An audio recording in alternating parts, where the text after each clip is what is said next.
First of all, I'd like to welcome you to the Institute of Technology Carlow and the 2009 Tyndall Lecture. My name is David Dowling, I'm from the School of Science, and it's a great pleasure to have here with us today Dr. Kevin McGuigan, who is from the Department of Physiology and Medical Physics at the Royal College of Surgeons in Ireland. And he's a senior lecturer and researcher at the RCSI, as well as director of the RCSI Mini-Med School. And that is a specialised outreach school which hosts special medical education programs around the country and provides an opportunity for the public to learn more about the human body. First of all, before I hand over to Dr. McGuigan, I'd like to thank the organisers of this event here in Carlow, Dr. Lorraine Vallely and Dr. Yvonne Kavanagh, and also Anna Rourke, who was on the desk there taking your names as you came in. I'd also like to thank Maura on audiovisuals for the job she's going to do now organising the display of slides. I'd also like to thank the sponsors of this event, which are the Institute of Physics in Ireland and the RDS, and of course to remember that this lecture series is in commemoration of John Tyndall, who, as you probably are aware, was born famous all-round scientist and physicist, and was born in Carlow, in County Carlow, in the early part of the 19th century.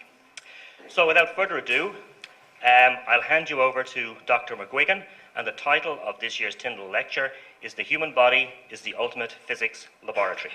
Thank you.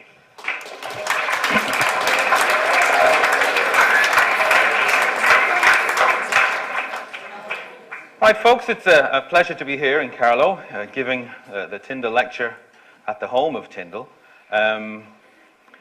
Can I get the lights down? Just here. Thanks very much. So, the theme of the talk is basically the human body. There's a lot of physics in it. It gets a bad press. Physics is a bit like the Cinderella of the sciences. It has two ugly sisters, biology and chemistry. And you tend to neglect the physics. People think of the human body and they say, oh, there's a lot of biology going on there, there's a lot of biochemistry. But really, there's a whole lot of physics that you would never suspect is taking place. So to set the scene, we'll start here, and I would ask the ladies in particular, to just to look at what's happening here. It's an eye-opener. Do it, Chris! Go! What's this fella here?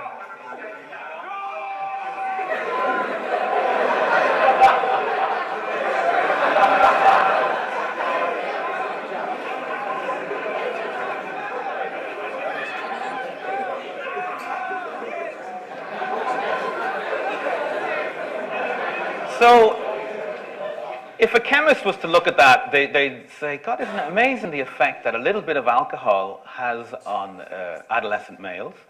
Or if a psychologist was to look at it, they'd say, isn't it amazing the effect that peer pressure has on adolescent males, the things they can get one another to do to each other?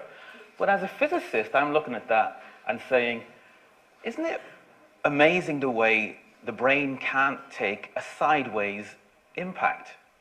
If you think of us from an evolutionary perspective, we've evolved to go hunter-gathering through the forest, picking up the berries, catching the rabbits.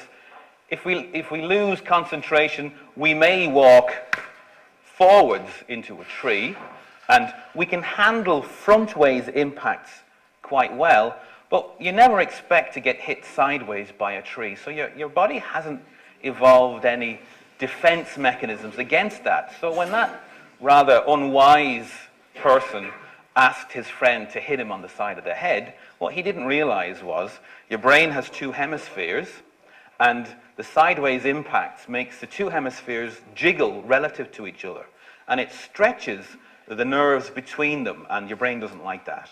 So it flips the reset button and just decides to reboot, and we know that as being unconscious.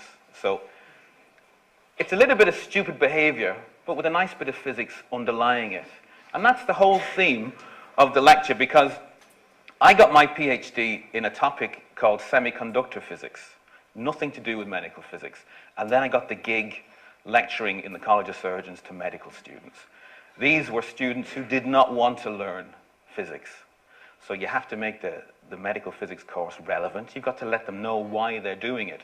So at first I was worried, God, can I think of any good examples of the various physics principles in the body? But over the ensuing nearly 20 years now, I've found if you choose any area of physics, there's usually a fantastic example available in the body. And that's the underlying theme of today's talk. So we'll start off. How many people in the room are doing physics either for the Leaving Cert or are thinking of doing it if you're in TY? Slim pickings there. Okay. All right. So maybe we can change our minds a little. So we're going to start at the place where usually a physics course starts, and it's all about mechanics. This is the science of things in motion. And the first thing that we usually deal with is momentum. Physicists get awfully excited about momentum because it's what's called a conserved quantity. We know what's happening. We know that if we've got so much momentum at the start, we'll have so much momentum at the end. And momentum is a very simple concept. It's what you get when you multiply the mass by the velocity. Now, I'm going to give you a situation here. Here we've got the conservation equation, what you have at the start. For some strange reason, the symbol for momentum is P. Who knows why? That's a rhetorical question. And here we have the momentum at the beginning. I want you to think about Granny McGuigan crossing the road. This is her here, mass, her velocity. U stands for initial velocity. And this is something, let's say it's a bus. And Granny McGuigan sees the bus coming and doesn't know where to go. So we're going to assume that she's got no velocity and the bus is going to hit her. This is where the conservation of momentum comes in. We know whatever momentum there was at the start, you'll have at the end. What we're going to get is a redistribution of momentum between the bus and the granny. The bus very kindly will give some of its momentum to Granny McGuigan. Now, it can't give Granny McGuigan any mass. So the only thing it can give is velocity. And that's what we have in most road traffic accidents. What's the lady?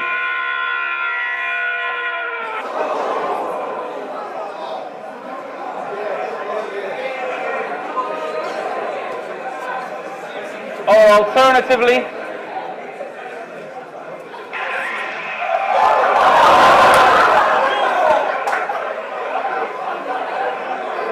now, did any of you recognize who that was? Brad Pitt.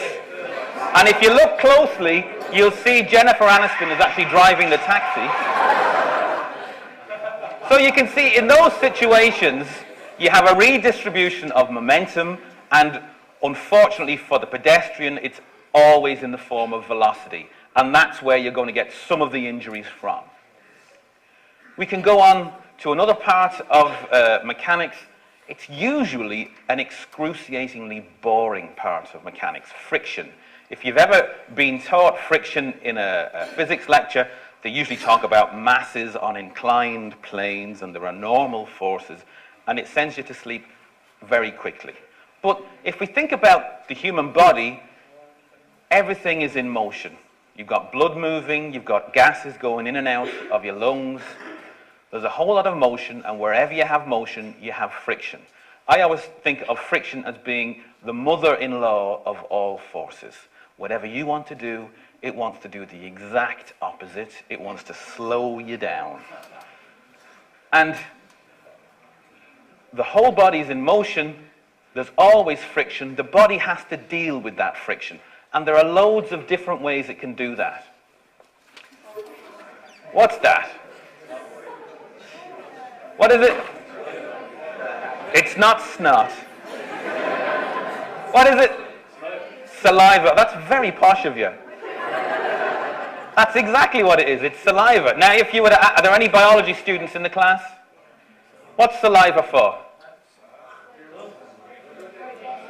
The digestive system. If you talk to a biologist and say, oh, well, saliva is the first part of the digestive process. The enzymes in the saliva digest proteins and carbohydrates. Complete rubbish. It does do that, but the primary function of saliva is to act as a lubricant to get the food from your mouth to the stomach. And I can show you very easily why that's the case with a little challenge. Do we have 2 volunteers?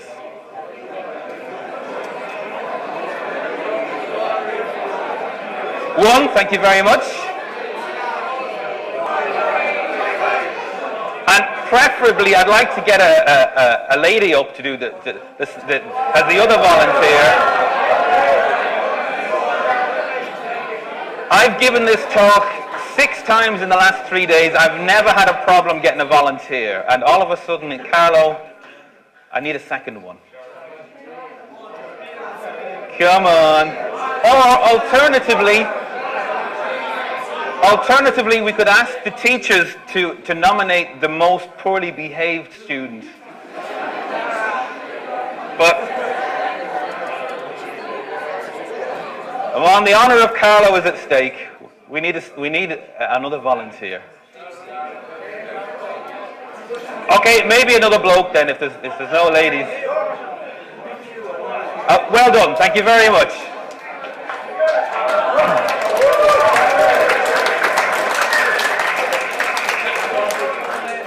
So, what we're going to do is the cream cracker challenge, and it's very straightforward. All you have to do is eat 4 cream crackers. But you have to do it in 2 minutes. And I have the cream crackers here. A fresh packet. I should you open that and give yourself 4 and 4 for the lady. Now, I also have to do some ground rules. If you feel you can't go any further and you need a drink, there's a bottle of water for you each. But if you go for the water, you forfeit the challenge, okay? So you lose. How many do you have? You have 4 and you have 4. Right. It's okay. It was the 10-second rule. If it, yeah, all right. So, the other thing is, people are often sometimes what they do is they shove all 4 into their mouth at the same time. And that always ends poorly because people tend to gag. So if you think you're going to be sick, that's what that's for. So the bottle of water is for the end anyway, so you won't be sitting there with a mouthful of sawdust. So what we're going to do is we're going to start. It's a competition. See how many you can eat in 2 minutes. 5, 4, 3, 2, 1. Away you go. Now, the thing is, cream crackers absorbs the saliva very effectively.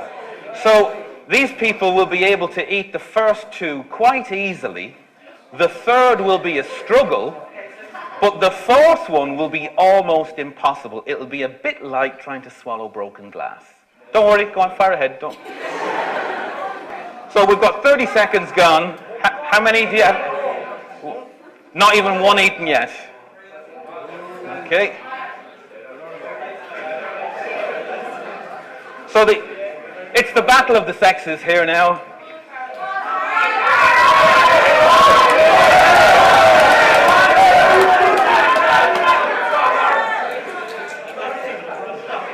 And I notice you're a very messy eater, you see. You're losing a lot of crumbs on the floor.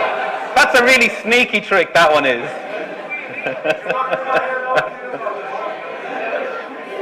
I was in Cork 2 days ago when we did this, and the lady was losing, so she just went over and she grabbed his cream crackers and she wouldn't let me finish the last 2. But you leave his crackers alone, all right? So, we've got 35 seconds left. How many cream crackers? There's still 2 left. It's...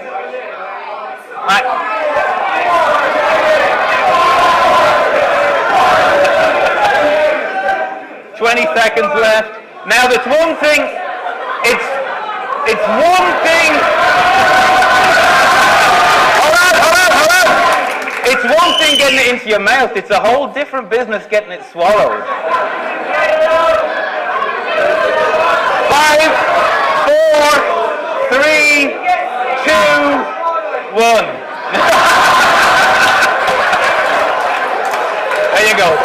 Thanks very much.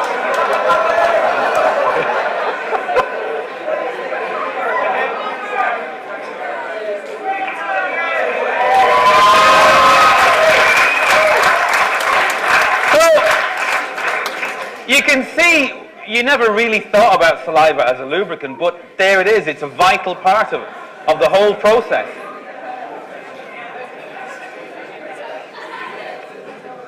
Right. Now that you've eaten,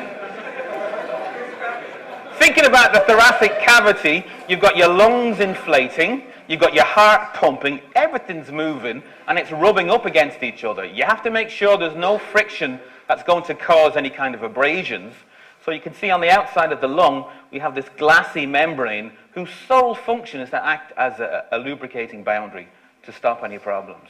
So the body is a very sophisticated engine where friction control is concerned. So, back to mechanics.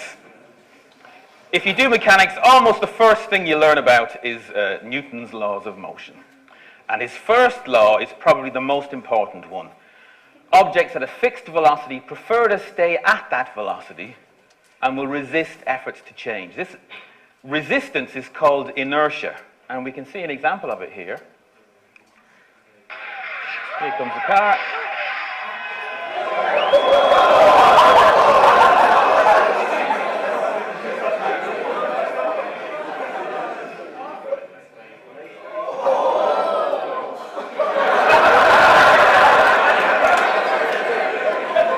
Now, with a skid, it's a funny thing because you're relying on frictional forces to keep you on the road. A particular type of friction called static friction. Even though the wheels are going round, it's static friction. But then if you start to skid, it changes the frictional force to a thing called kinetic friction. And the kinetic friction is always less than the static friction. And it's the ultimate practical joke that physics plays on drivers. The moment that the skid starts, that's the time when you need as much traction as possible, but the science takes away half of the force you need to regain control.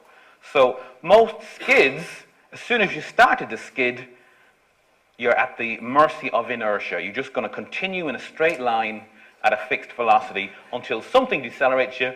It might be a tree, a bridge, these kind of things. Newton's second law. Anybody know what Newton's second law is? No. Very simple. Force is mass by acceleration. Fear not.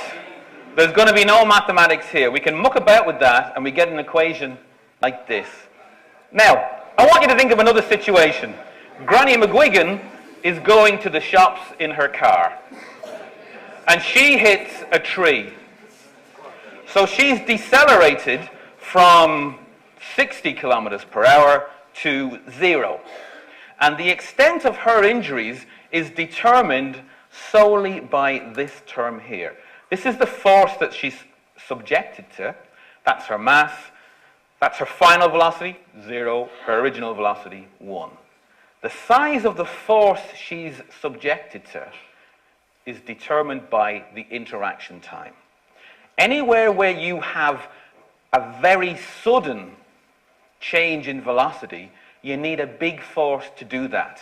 And if you apply a big force to the body, that usually results in injury. So sudden acceleration, sudden deceleration usually means injury. For example,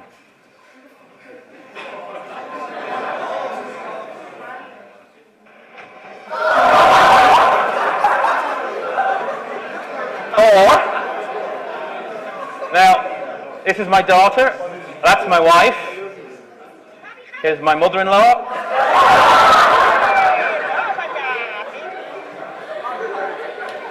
Anywhere you induce a sudden change in velocity, you have big injuries.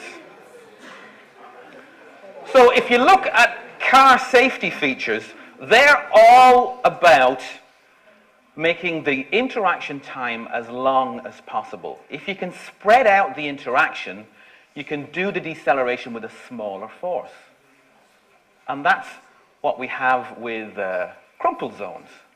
Here we have my mother-in-law's first parking lesson. Crumple zones are deliberately engineered weak points in the car, and they absorb the force. So rather than you coming to a sudden stop, you come to a halt over a larger period of time. Another thing that you would have is airbags. Here we have a car with no airbag. His face will be decelerated by the steering wheel. Do you see the way it bent over? Here we have one with an airbag, and his skull is nestled in the welcoming bosom of the airbag. A short aside here, you can usually tell if the car was being driven by a male or a female by examining the airbag afterwards. If it was a female, there tends to be a ring of lipstick in the middle where she goes, oh! There was a time in the 80s where that rule didn't really hold because you had Adamant, Duran Duran, and all the modern romance things. Everybody was wearing lipstick, even me for it. No, never mind. So, safety features in cars, everybody thinks, oh, seatbelts. The term for them is a real inertia seatbelt. It retards the inertia. We can take a look here. Seatbelt on, no seatbelts here. Look, oh, kiddies are launched forwards, there's a skull impact there. Now, it looks like the babies, the kids are launched forward, but they're not. The car is brought to a halt, and they just continue at their original velocity. So it's their inertia in action. The larger crash test dummies are held in place by the seatbelt. But just because you're wearing your seatbelt, that doesn't necessarily mean that you're safe or free from injury. What I want you to do now is look at what happens to the skull motion of this crash test dummy. Go back. Do it one more time. Watch the skull of this one here. Do you see the way you get that overextension of the cervical part of the spine? Anybody like to guess how much your skull weighs in kilograms? Come on, it's not a rhetorical question. 10 kilos is too much, 7 kilos is too much. About 4 to 5 kilos, depending on how brainy you are. All right? That's a lot of mass at the top of your spine. So when the car comes to a sudden halt, the body is stopped, but the skull continues on. And that's what you get, creating, what's the name of that injury?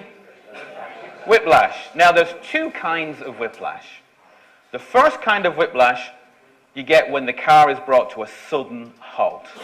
There's a second type where the car is already stationary, let's say at traffic lights, and someone coming behind you hasn't noticed that you've stopped, and they drive into you.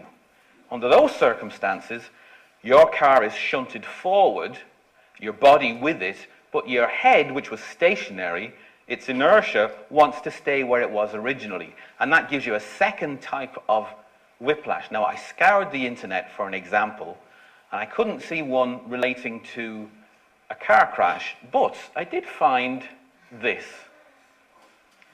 Let me see now. Oh, go back. Where are we? There's my mouse. Come on, over. Now, watch the lady.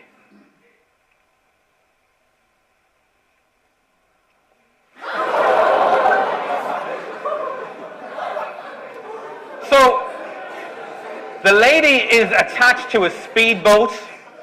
The husband, well, the lady's also attached to a parachute. She was supposed to go rising majestically into the air for an experience that she would never forget. Well, she will never forget it, that's for sure. Now, I'm going to show that again, but what I want you to notice is, on the moment of acceleration, she's looking at the camera. And when she moves off, her body moves, and for a second, her skull remains stationary, and it's hinged back. The back of her head almost hits between her shoulder blades. Now, that's the end of her holiday. The fact that she was turning sideways means she's activated another pair of muscles that will also be extended beyond their elastic limit. So she's going to be in a cervical collar at least 5 to 6 months if she's lucky. But let's just see it again. Look at the camera.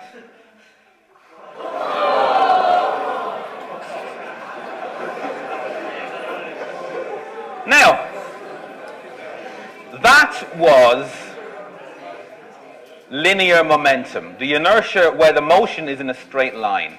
There's a second type of inertia, rotational inertia. And things that are spinning like to stay spinning. We can see an example here. You spin the raw egg, and then you stop it, and if you let go, the fluid still rotates inside, and it starts rotating again. It's simple enough. You can all do that at home. There's not a whole lot of science involved. You might say to yourself, well, big deal. What's the point? There's a very similar effect in the body that means if you didn't have that kind of rotational inertia, you wouldn't be able to stand up and walk outside the lecture theatre, because it's the basis principle in your vestibular system, your balance in the ears. Here we have your semicircular canals, and you've 3 loops of fluid. 1, 2, 3. And if you look at them, mathematically, they're all mutually perpendicular.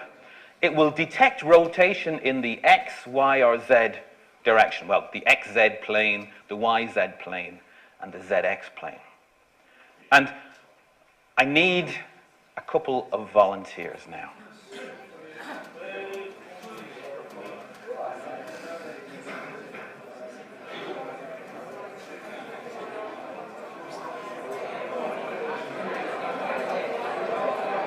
Come on, don't be shy.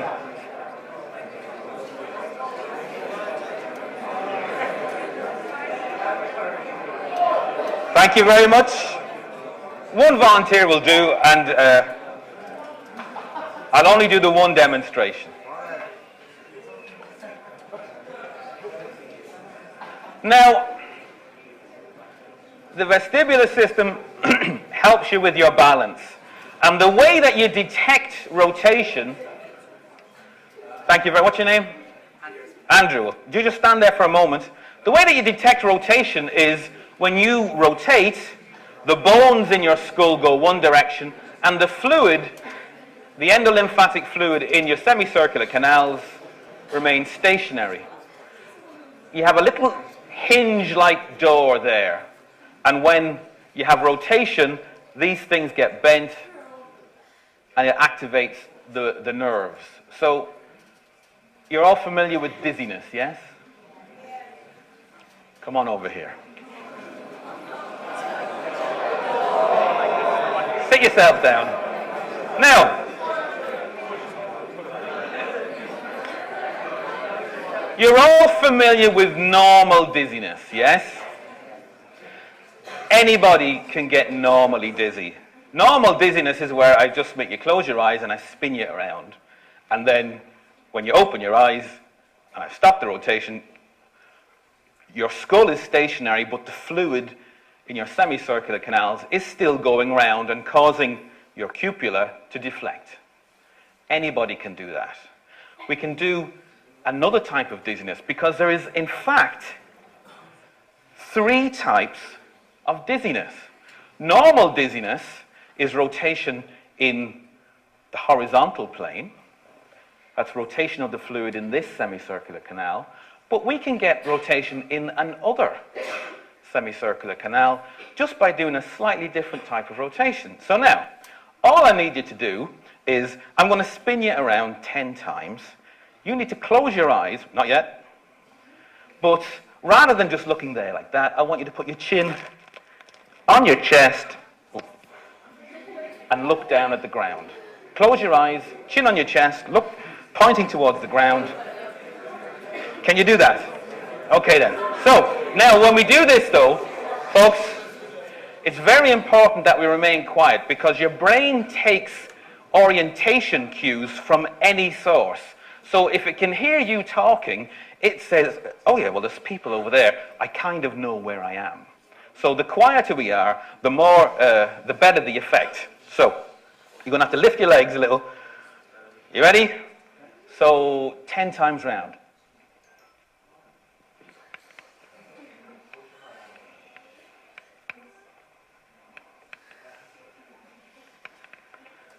And when I'm finished, I just want you to open your eyes and raise your head back up normally. So there we go. We'll bring you to a halt now. So just open your eyes.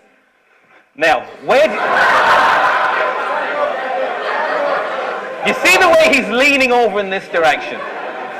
Now, I want you to remain standing now. Remain sitting now. What's happened is we've caused rotation in this ring by putting that in the horizontal position now. So he feels like he's going in that direction. I strongly advise you all to try this at home. No, I do. But one important safety feature. You must do it on a chair that has armrests.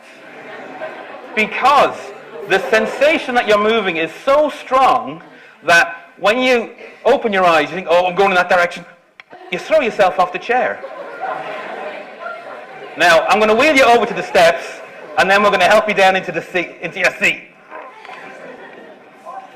Will you be able to get down those steps yourself now? All right.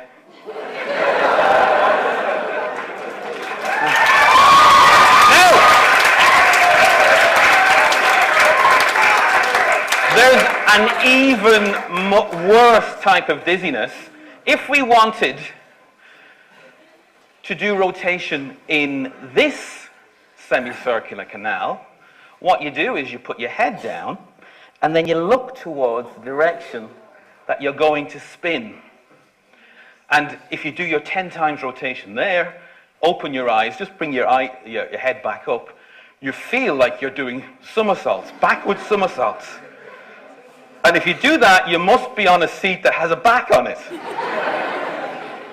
So I do strongly encourage you all to do it, but do it in a seat with 2 arms and the back, all right? And that sense of disorientation, Andrew, you may find you feel a little nauseous for about maybe 5 minutes afterwards. It's like the worst case of motion sickness you've ever had. But if you like roller coasters, then there's no problem. So, we'll move swiftly on to the physics of liquids. There should be a lot of fluid dynamics going on in the body because you're a big bag of fluid. So if you're thinking about fluid dynamics, the most important effect in fluids as far as medical physics is concerned is the Bernoulli Effect. Anybody ever heard of the Bernoulli Effect? You probably don't do it in the leave insert, but it's a very interesting thing. I can show you it here. Where's my mouse? Basically, wherever you have a moving gas, that's at a very low pressure. If you've got a stationary gas, it's at a high pressure. It's kind of counterintuitive, but you can see here, the ball is trapped in a column of moving air. The air all around it is stationary, so at a higher pressure.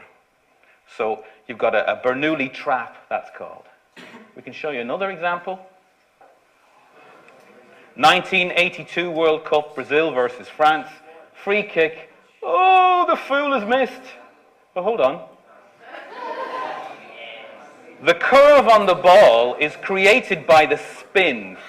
The person kicks the ball to one side. That creates a spin, and you get different velocities of gas either side. You get a lovely spinny effect, and it gives you a sideways force. More importantly, in the human body, we have the aneurysm. Anybody ever heard of an aneurysm? It's an abnormal swelling in the body of a blood vessel. Now, it could be due to prior trauma, it could be due to old age or genetic predisposition. You know the way if you're in the back garden watering the plants or washing a car, if you stick your thumb over the end of the hose pipe, what happens to the water? Does it speed up or slow down? If you stick your thumb over half of it, it speeds up. So if you reduce the cross-sectional area, you increase the fluid velocity. Here we've done the opposite. We've increased the cross-sectional area. So when the blood comes in, it slows down. Bernoulli says, well, if it's a lower velocity, that must be a higher pressure. A higher pressure means we'll just make this aneurysm a little bigger. So now it slows down even more, and the pressure gets even bigger, and the aneurysm gets even bigger. And it grows, and it grows, and it grows, until eventually, pop goes the aneurysm. You get what's called a resecting aneurysm. If this is the aorta, from the moment the tear starts, you've expanded the blood vessel beyond its elastic limit. So from the moment it starts to leak blood to the moment that they put the white sheet over your head and wheel you down to the morgue, you're probably talking about maybe 2 to 3 hours.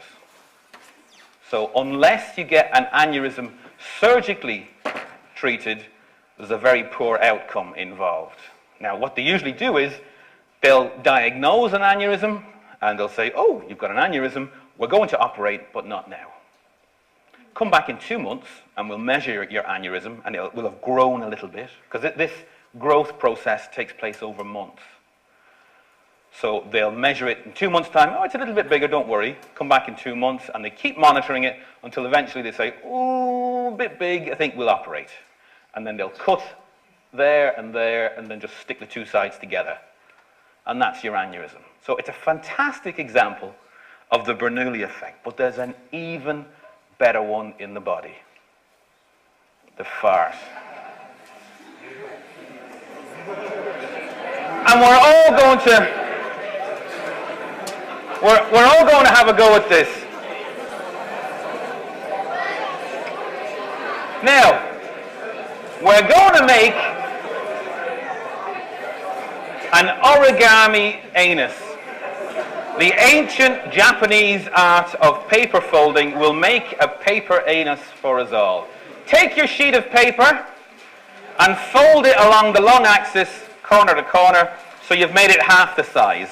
And do a nice, sharp fold. You right? And then just tear along that fold. So you got 2 small sheets.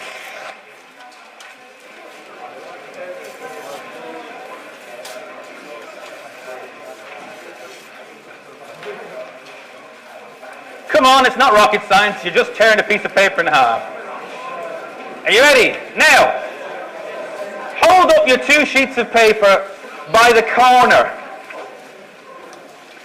What we're going to do is, you're going to place 1 sheet either side of your mouth, and you're going to blow. Before you do it, predict whether the paper will flare outwards or stick together. Think in your mind what you would expect to happen. And then, 1, 2, 3, have a go.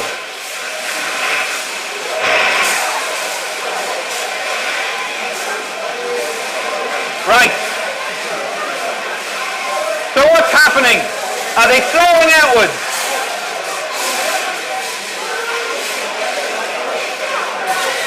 Okay.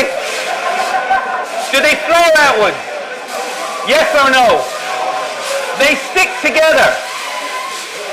Because what's happened is you've blown a stream of air in between the 2 sheets.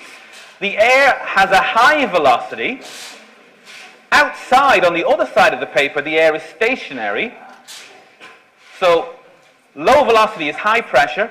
High velocity in the middle is low pressure. The 2 sheets slam shut. So now that we've got that principle in our mind, we can go on to the physics of the fart. So, this is the end of your gastrointestinal tract. And that is your anal sphincter. If you're not familiar with an anal sphincter, if you don't know what it looks like that. If you've never changed a nappy, for example, you wouldn't know that. Your bum looks a bit like that. It's a ring of muscle. And usually, your anal sphincter is contracted. Now, the anal sphincter is responsible for the tapered end of your stool, because when you go for a bowel movement, think about it, all right? Anyway, what's the time? You've had your lunch, you've had your beans, you've had your eggs, you've had your lentils, you've had your fish. Whatever gets the bacterial fauna in your gut digesting and producing flatus. What's flatus? It's the medical term for a fart. So we've got all this gas here, and we're going to attempt the most difficult maneuver of all, the SBD, the silent but deadly fart. We've got a buildup of gas, but hold on.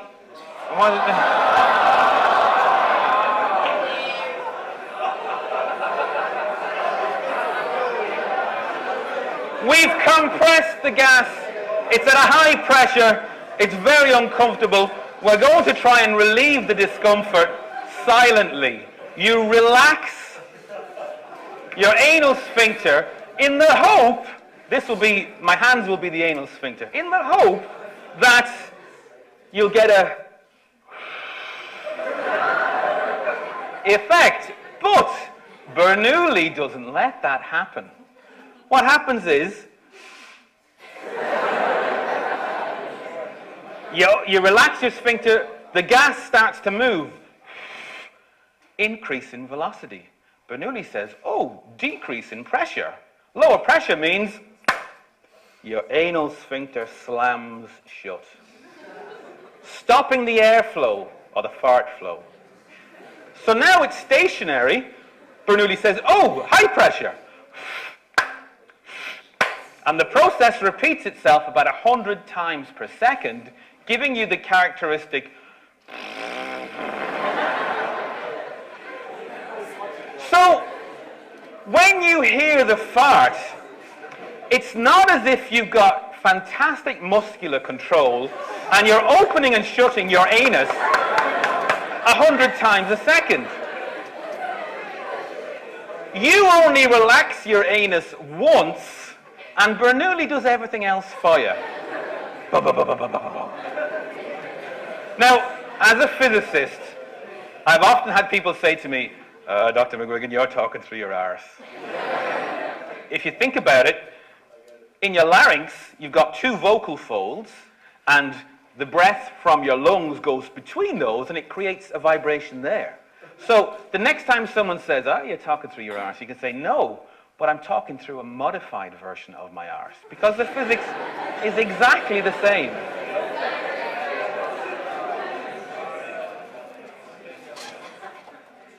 Right, we'll move on to heat. If you get too hot, what do? Well, ladies, you don't sweat. Blokes, you don't sweat. Horses sweat. Men perspire. Ladies, you just glow. Right? If you were to perspire, you'd produce a layer of sweat on your skin in the liquid phase. To go from the liquid phase to the vapor, gaseous phase, you need to supply heat, special type of heat called latent heat of vaporization. And sweat steals that heat from the body. So perspiration cools you down by stealing latent heat of vaporization. It doesn't seem socially acceptable, but there are far worse alternatives. What's that?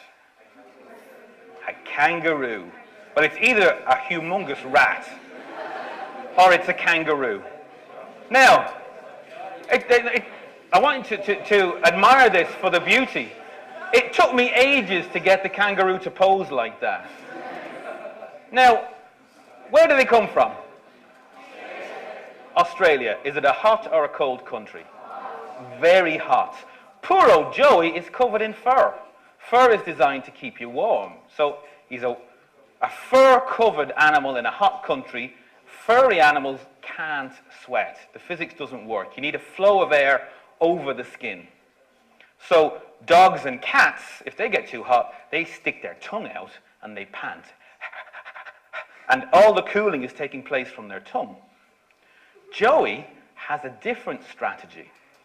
Have you ever wondered about the arms, the little stubby arms of a kangaroo? What are they for?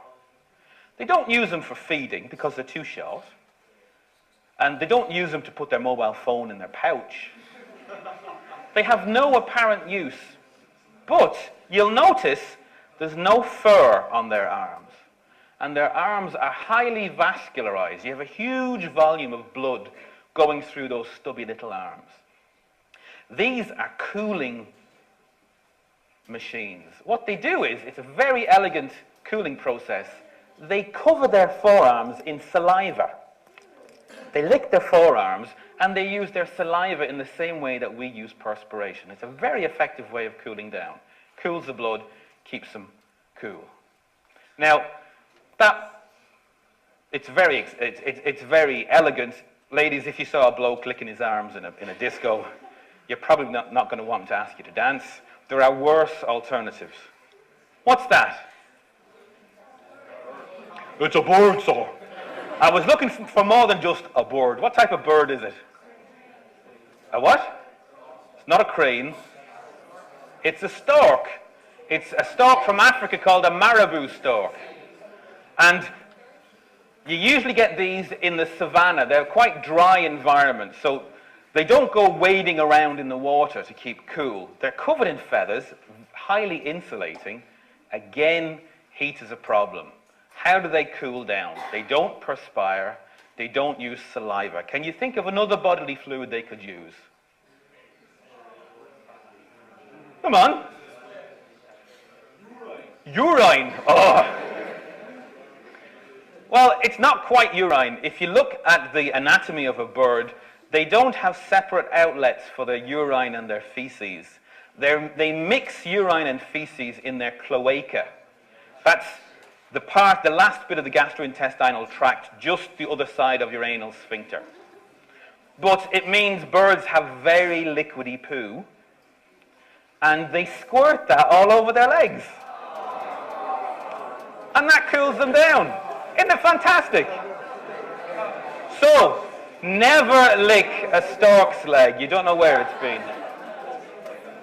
Finally, we're going to do one bit of optics. Hands up in the room. Who has glasses or contact lenses? I'm not going to ask anybody up. Okay. Anybody ever thought or would like to have laser corrective surgery? Do you know what's involved? Well, this equation up here is the equation that tells you how strong an optical instrument is. It's a magnifying power. And it's got a term here for refractive index. We won't worry about that. This term here deals with the radius of curvature. The curvier the object, the stronger its focusing power. So if you're short-sighted, for example, people will say, oh, God love them. They've shocking weak eyesight. And that's not true. Short-sightedness is because your eyes are too powerful. The refractive power of your eye is too strong. And if you want to correct for this with laser light, you have to reduce the curvature. Make your eye less bulgy, a little flatter. And that's what they do in laser surgery. We can see here.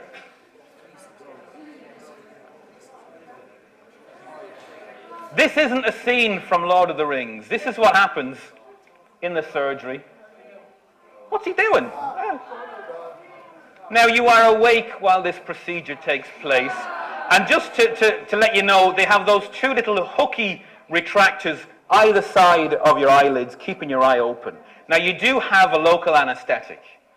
The rings are so that you'll know where everything has to go back at the end. These are called tram tracks because they're going to cut the top of the cornea off. The cornea is the strongest refracting, the strongest focusing thing in the eye. So you want to flatten that. Here comes the guillotine. Over it goes. Now, They don't cut it off the whole way. They just go about 3/4 of the way, and they create what's called a corneal flap.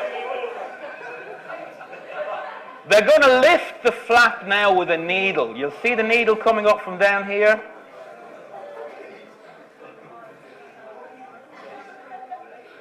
There we go. There goes the flap. Now they're going to use an ultraviolet laser, and they're just going to blast away here. And you'll see it's starting to go a bit cloudy.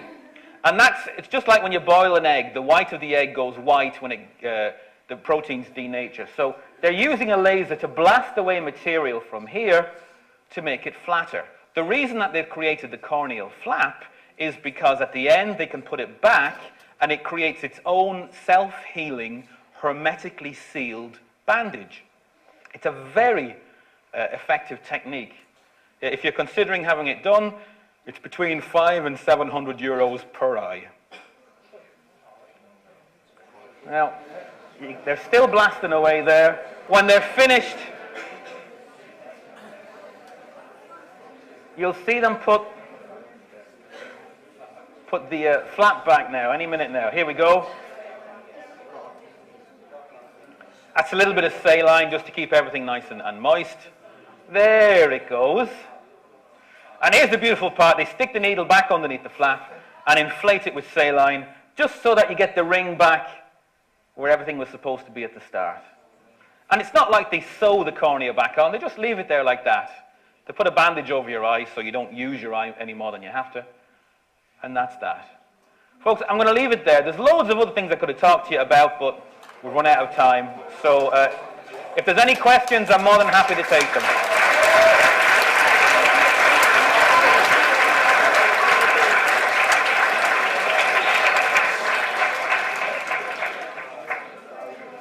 Good afternoon, everybody. I'd like to just thank you all for coming this afternoon. I'd also like to thank Dr. McGuigan for an absolutely fantastic lecture. And is there any questions? Any questions from the audience? Anything they'd like to ask? Question up the back here. Just shout it out. What's the question?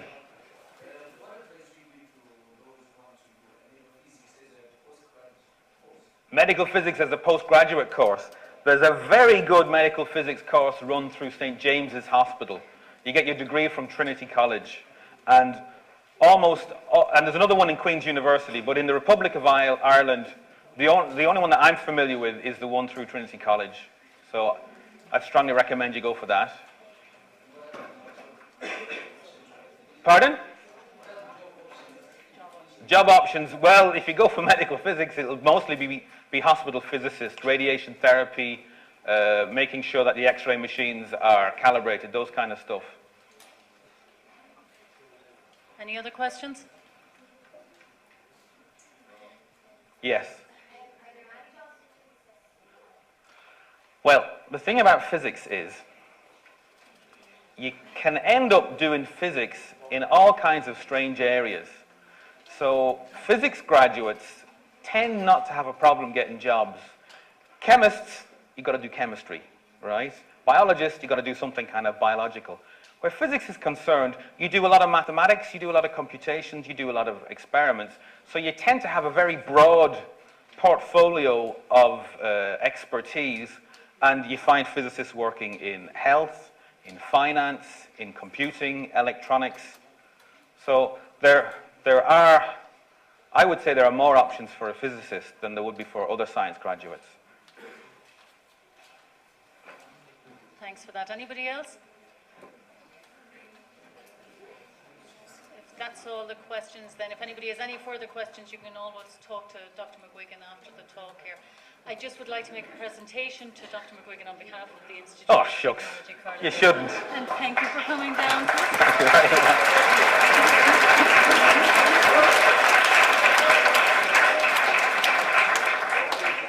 So thank you all very much for coming, and we hope to see you next year, and we hope to see some great physicists coming out of this group here in the future. Thank you.